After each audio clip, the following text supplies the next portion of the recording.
يا مساء الحنتي واهلا وسهلا بيكم في حلقه جديده من برنامج ناشونال جيوغرافيك. والنهارده يا جماعه احنا قدام شخصيه غريبه جدا، راس الافعى الخرفانيه، يعني افعى وخرفانيه، وكانك داخل على محل عطور وبتقول له اعمل لي كوكتيل، حط لي برفان الافعى على برفان الخرفانيه، شم بقى الريحه بقى خرا. وراس الافعى الخرفانيه النهارده معانا سيد قطب، واول ما تشوفه تقول ايه ده، راجل ده ولا ده اعلان ده عن دهن العتائق، شنب داخل قبل صاحبه ب 10 متر. يعني المفروض كان زمان كان بتوع الحي يشالوا له الشنب ده، لان البراوز والمناور اللي هو عاملها دي بره الشكل الهندسي، فكان لازم بتوع الحي يجي يهدوا له الشنب ده وياخدوه. وفي اقاويل تانية بتقول ان ده مش شنب، دي فروه بعد ما سلخوها من على الخروف فرشوها قصاد مناخيره علشان الدبان يمسح فيها رجله من البرابير وهو خارج من مناخيره. انا اول ما شفته وانا صغير كنت فاكره انه شارلي شابلن، يا عم والله اهو شبهه يا عم، بس شابلن ساعتها كان بيضحك الناس، الراجل ده بقى بيضحك جماعته بس ضحكه رقيعه. المهم ان صاحبنا ده كان عامل فيها المرجع الكبير والحكيم الفريد، مع انه ولا حكيم ولا حتى فريد،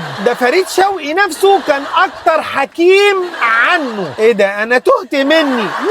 تلاقيه واقف كده لاتباعه ويقول لهم كلام يدوخ الجمل يا بوي، ويقوموا مصدقينه على طول. ليه؟ علشان هو اعلم منهم زي ما بيقولوا. يا سلام، ده لو اتنين من اصحابه اختلفوا في لون الجزمه هيقول لهم اللون ده بدعه، واللي هيلبسه هيتحول لورنيش. تعالى بقى يا ولا اقول لك بقى الحته اللي تضحك، ارفع لي بطاطك بقى كده علشان اعرف ازغزغك. الراجل ده ما كانش بيصلي جماعه ولا جمعه.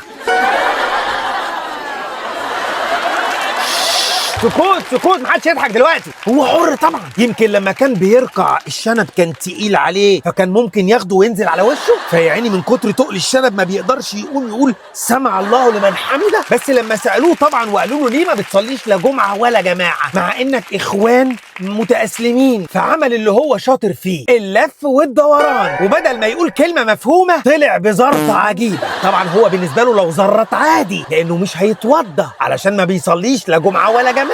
فقال لك صلاة الجمعة تسقط في غياب دولة الخلافة، أمك بتاكل علافة. يا عم إيه الكلام اللي أنت بتقوله ده؟ يا خلاص يا جدعان، أنا فاهمه غلط. ماشي يا عم، وهتبطل بقى غسيل هدومك في غياب دولة وزير بيئة الخلافة، وهتبطل تلفزيون بقى وقنوات كل هبد دي في غياب وزير إعلام الخلافة، وهتبطلوا بقى نكاح الخيام في غياب الكفار، وهتفطر بعد المغرب في رمضان ولا بعد توقيع هدنة. لا ولسه تعالوا بقى، بيقول لك صلاة الجماعة في المساجد لا تجوز لأنها معابد جاهلية.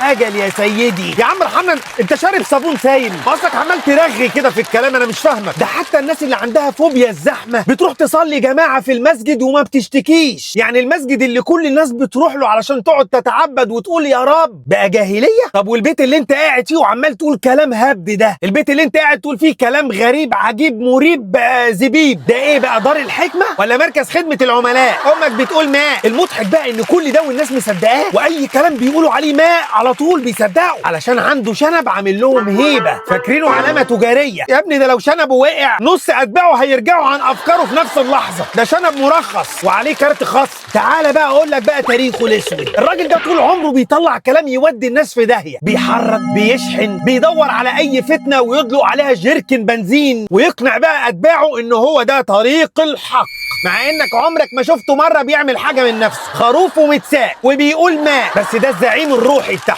عارف النوع ده اللي يقعد في البيت بقى ويقول لك ايه، روحوا اعملوا اللي انا بقول عليه وانا هدعي لكم ان شاء الله. يا راجل ده لو حد عطس جنبه يقول له العطس ده دليل على ضعف ايمان، ولو شخ يقول لك دليل على ضعف حنان. اللي يضحك بجد ان الناس اللي كانت ماشيه وراه اول ما كبروا شويه وفهموا اكتشفوا انهم كانوا بيسمعوا كلام واحد وعلى حجته هو انا فاهم وانت لا.